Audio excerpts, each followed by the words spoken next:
नमस्कार दोस्तों, SGM education रे यूट्यूब चैनल पर आपका हार्दिक स्वागत है। जैसा कि व्याकरण का हमारा टॉपिक चल रहा था, व्याकरण में हम पढ़ रहे थे वर्ण विचार। व्याकरण के तहत हमारा जो टॉपिक, हमारा जो बिंदु चल रहा था, इस समय प्रकरण चल रहा था, वो था वर्ण विचार। और वर्ण विचार टॉपिक को लगभग हमने कंप्लीट ही पढ़ लिया।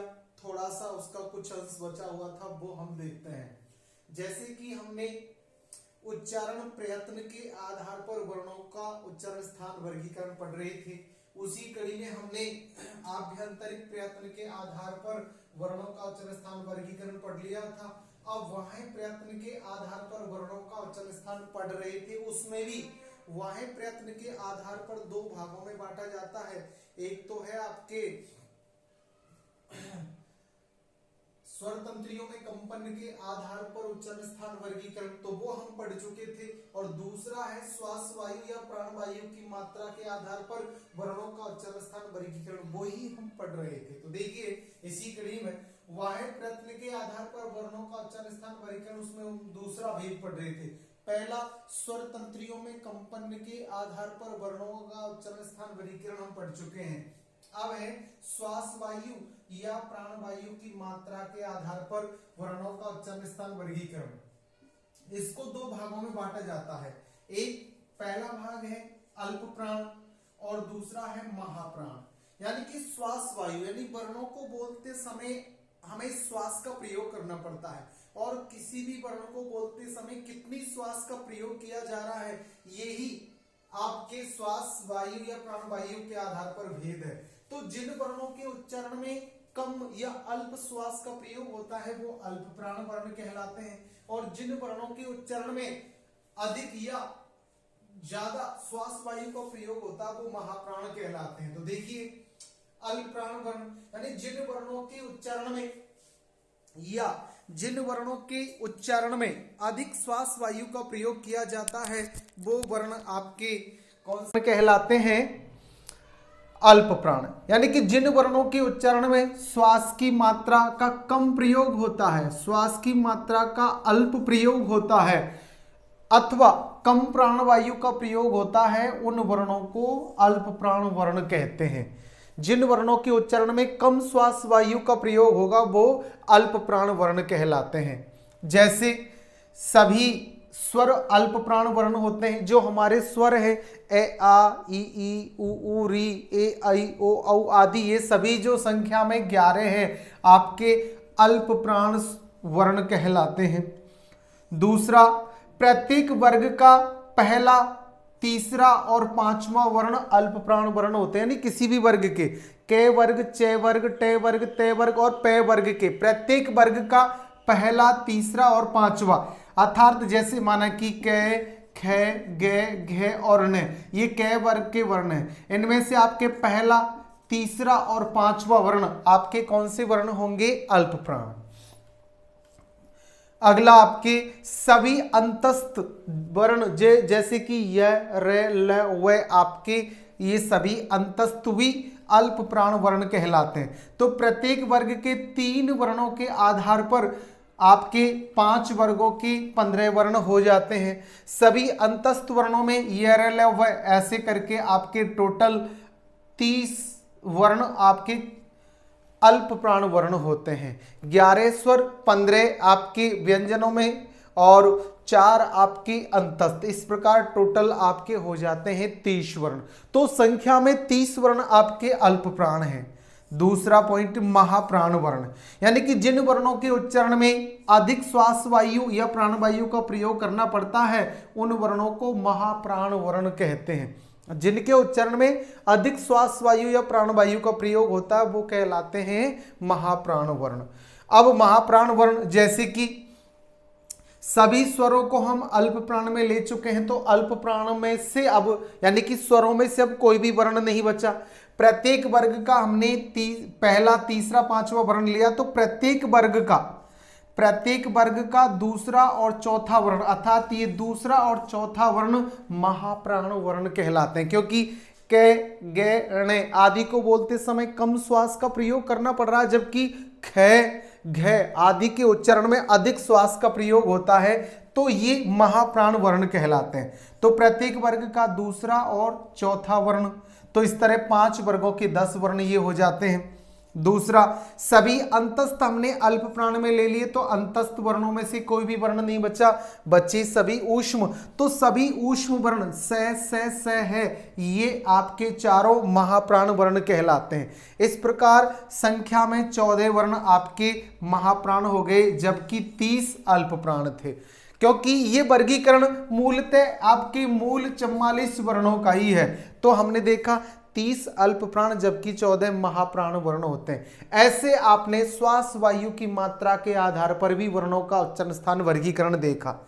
अब हम इसके अलावा कुछ मुख्य बिंदु और देखते हैं। नासिक की वर्ण, यानी कि सभी वर्णों में वो कौन से वर्ण जिनको नाक से बोला जाता है, जिनके उच्चारण में अधिक से अधिक नाक का प्रयोग होता है, वो नासिक के वर्ण कहलाते हैं। तो प्रत्येक वर्ग का अंतिम वर्ण, जैसे कै खे गे ने चे छे जे झे टे ठे डे ढे ने ते थे दे दे ने और पे फे वे भे में और अनुस्वार। तो प्रत्येक वर्ग का अंतिम वर्ण और अनुस्वार आपके नासिक के वर्ण कहलाते हैं, क्योंकि इनका उच्चारण करते समय अधिक से अधिक नाक का प्रयोग होता है। इसके बाद दूसरा पॉइंट है आपके अनुनासिक वर्ण। अनु यानी मुख और नासिक यानी नाक, वो वर्ण जो मुख और नाक दोनों के योग से बोले जाते हैं, जिनके उच्चारण में दोनों का बराबर प्रयोग होता है, वो कहलाते हैं अनुनासिक वर्ण। तो ये अनुनासिक वर्ण ए आ ई उ यानी कि वो सभी स्वर और व्यंजन जिनके ऊपर ये चंद्र बिंदु का प्रयोग हो, जैसे हम लिखते हैं आंख आदि, तो जहां चंद्र बिंदु का प्रयोग हो रहा है वो सभी वर्ण आपके क्या कहलाएंगे? अनुनासिक। इसके बाद अगला पॉइंट है निरानुनासिक। निरानुनासिक यानी जिन वर्णों के उच्चारण में मुख्यतः मुख का ही प्रयोग होता है, नाक का नहीं। तो सामान्यतः सभी स्वर और वर्ण आपके क्या हो जाएंगे? अनुनासिक, निरानुनासिक, जिनके ऊपर चंद्र बिंदु का प्रयोग न हो, ए आ ई आदि ये सामान्य सभी स्वर और व्यंजन आपके निरानुनासिक वर्ण होते हैं। इस प्रकार हमने देखे नासिक, अनुनासिक और निरानुनासिक वर्ण कौन कौन से हैं। अब अगला पॉइंट द्वित्व वर्ण। द्वित्व यानी कि शब्द से ही पता चल रहा है ऐसे वर्ण जो द्वित्व यानी 2 बार हो, तो यानी जब किसी शब्द में एक ही वर्ण 2 बार आए, जिसमें एक बार आधा वर्ण और दूसरी बार वही वर्ण पूरा हो, तो वो द्वित्व वर्ण कहलाते हैं। जैसे आपने देखा यहाँ एग्जाम्पल के उदाहरण के तौर पे सत्ता, कच्चा, पक्का, सट्टा, पत्ता आदि में यहाँ तत्ता, यहाँ चेचा, यहाँ केका, तो एक आधा और एक पूरा वर्ण यानी कि समान वर्ण एक बार आधा और एक बार पूरा आए तो वो कौन से होंगे? द्वित्व वर्ण। इसके बाद तीसरा पॉइंट है व्यंजन गुच्छ या संयुक्त व्यंजन। ये वो वर्ण है या वो व्यंजन है जो शब्द से पता चल रहा व्यंजनों का गुच्छा हो या संयुक्त व्यंजन हो, 2 व्यंजन एक साथ हो। तो जब किसी शब्द में एक वर्ण तो अधूरा वो दूसरा पूरा एक साथ प्रयुक्त हो तो उसे व्यंजन गुच्छ या संयुक्त व्यंजन कहते हैं। कहने का मतलब एक शब्द में 2 अलग अलग वर्ण, एक तो आधा एक पूरा एक साथ आए तो वहां आपके कौन सा वर्ण हो जाता है? व्यंजन गुच्छ या संयुक्त व्यंजन कहलाते हैं। जैसे संधि में ने आधा धे पूरा, जैसे संतान में ने आधा तय पूरा, जैसे सस्ता में से आधा तय पूरा, रास्ता में से आधा तय पूरा, तो ये व्यंजन गुच्छ या संयुक्त व्यंजन कहलाते हैं। तो इस प्रकार हमने अल्प प्राण महाप्राण के अलावा नासिक या आपके अनुनासिक या यो कह सकते हैं नासिक, अनुनासिक और निरानुनासिक वर्णों को समझा, द्वित्व वर्णों को समझा और व्यंजन गुच्छ को देखा। इसके बाद शब्दकोश क्रम के आधार पर शब्दों का क्रम पूछा जाता है। ये अपने रीट और फर्स्ट ग्रेड जूनियर लेक्चरर में अक्सर चलता है ये टॉपिक, जिसमें आपको ये पता होना चाहिए कि कौन सा वर्ण हमारी वर्णमाला में सबसे पहले होता है और कौन सा सबसे अंत में। तो ये शब्दकोश के आधार पर वर्णों का क्रम ज्ञात है तो हम शब्दों का क्रम भी ज्ञात कर सकते हैं। तो देखिए हिंदी शब्दकोश को जानने के लिए वर्णमाला के क्रम का ज्ञान होना आवश्यक है। इनका वर्ण क्रम निम्न है। जैसे देखो, सबसे पहले शब्दकोश में वर्ण आएगा अंग यानी अनुस्वार सबसे पहले है, फिर चंद्र बिंदु लगा हुआ ए, फिर आपके विसर्ग ए है, फिर ए आ ई उ री ए आई ओ औ आदि आएंगे, फिर कै के साथ कै के योग से बनने वाला वर्ण छ, कै प्लस से के योग से बनता है तो 6 आ जाएगा, फिर खे गे घे ऋणे, इसके बाद चे जय के साथ गे, क्योंकि क्षत्रिय जो बोलता है वो जय और ने के योग से बनता है तो गे आ जाएगा, झे ने, फिर टे ठे डे ढे, डे के साथ बिंदी लगा हुआ ये ढे, फिर ढे के साथ ढे णे, ते के साथ त्रे जो ते और रे के योग से बनता है थे, और दे के साथ धे विद्यालय वाला धे, फिर आपके धनुष धे और ने, पे के साथ प्रे, पे और रे के योग से फे बे भेम, और फिर आपके मैं ये रे ले वे, और से के साथ श्रे जो से और रे के योग से बनता है से है। तो शब्दकोश क्रम के आधार पर वर्ण क्रम देखा जाए तो सबसे पहला वर्ण होगा आपके अनुस्वार अंग, और सबसे अंतिम वर्ण होगा है जो हल होता है आपके। अब हमें इन वर्णों का क्रम पता है, वर्णों के क्रम को हम जानते हैं तो शब्दों का क्रम भी हम पता कर सकते हैं। जैसे ये प्रश्न लिखा हुआ है यहाँ कि इनमें से कौन सा शब्द सबसे पहले और सबसे अंत में आएगा, तो यहाँ आपने देखा क्या, कंचन, काजल और कृषि आदि लिखे हुए हैं, तो हम देखते हैं इसमें सबसे पहले कौन सा आना चाहिए। तो देखो, अनुस्वार के साथ बनने वाला शब्द सबसे पूर्व में होगा, तो कंचन में अनुस्वार तो ये सबसे पहले आ जाएगा। उसके बाद इनमें से कौन सा वर्ण आ रहा है, तो यहाँ आ वाला आ रहा है तो फिर दूसरे स्थान पर काजल आ जाएगा, फिर इसके बाद ए आ री आ रहा है तो ये तीसरे स्थान पर आ जाएगा, और ये अर्ध जैसे कै यहाँ जाके आया है तो ये सबसे अंत में यानी चौथे स्थान पर रहेगा।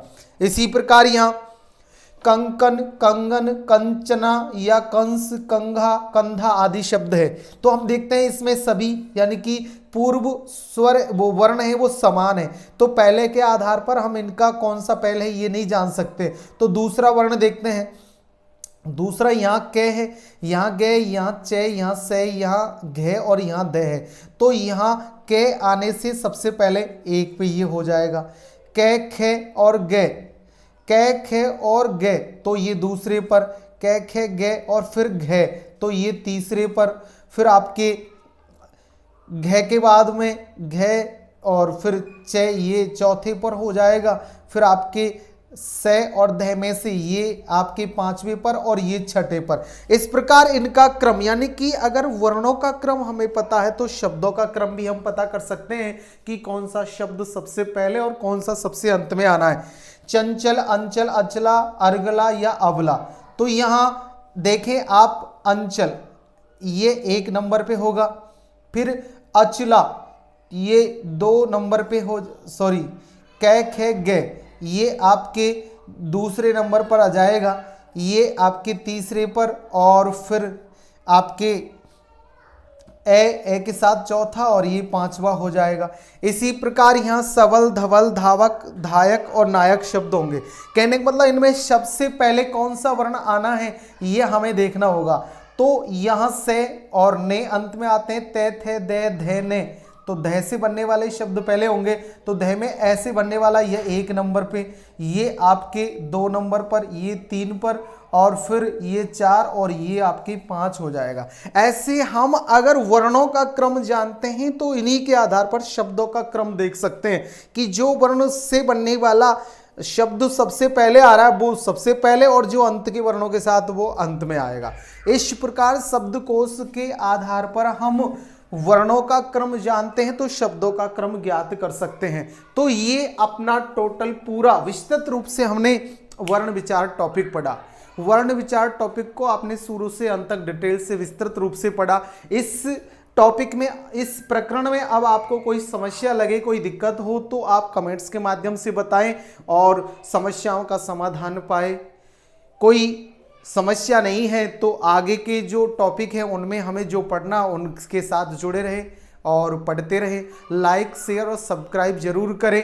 ये जो व्याकरण के क्लासेस चल रही है, व्याकरण सभी में, यानी कि कक्षा 6 से 12 तक BA first year second year final या BEd BSTC REET second grade first grade, वह आपके पटवार है, ग्राम सेवक है, अन्य सभी भर्ती परीक्षाओं के लिए उपयोगी है व्याकरण। यानी कि व्याकरण सभी में मूल रूप से चलती। बाकी हमारा स्पेशल बैच फर्स्ट ग्रेड और सेकंड ग्रेड के लिए काव्य शास्त्र का अलंकार टॉपिक चल रहा है। तो इस प्रकार आपके 2 क्लासें अब इस समय यथावत चल रही है। सभी से अनुरोध है, सभी से कहना है कि अच्छा पढ़े आप और आगे बढ़े।